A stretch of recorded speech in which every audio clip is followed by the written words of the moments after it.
may not make it to its planned number of seasons by Paul Tassi, senior contributor. One Piece is a fascinating experiment in streaming. What do you do with a show that critics and audiences love but costs a ton, but has big viewership but not crazy big, but with plans for triple or six times the number of seasons it has now to finish its story? Well, that's the dilemma Netflix may be faced with, given how One Piece Season 2 has landed. This question has resurfaced a Deadline interview with One Piece's producers from 2023, after the show first launched and was a hit. They spoke about their plans for the show, which seemed lofty at the time, and now even more so with Season 2 actually here. Producer Marty Adelstein said they have hopes for 12 seasons. There's so much material, referencing the manga's 1,080 chapters. They said 6 seasons would be about the midpoints, and they have 6 seasons, at least, in them easy.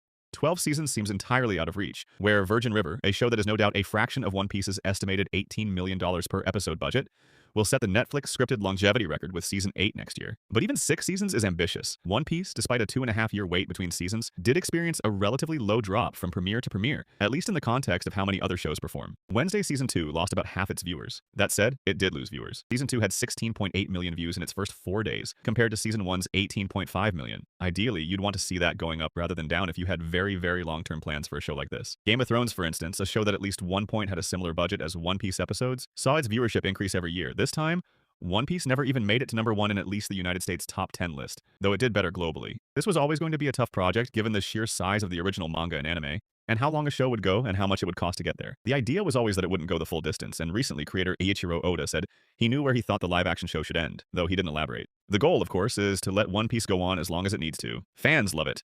A rarity for live-action anime adaptation, praising its perfect casting and slavish devotion to the original. But the number of seasons wanted, the cost, and the longer-term viewership do raise questions about if this is remotely possible. At least we know we have Season 3, which is in production, and will be out much more quickly this time around.